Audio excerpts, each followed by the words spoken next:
برای کار حواس نباشه میزنه دست ماشین.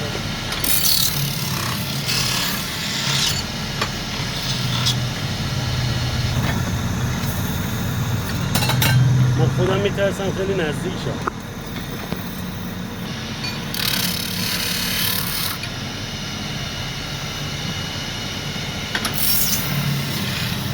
قطعات لوستر، آینه شمدون، آقاجور.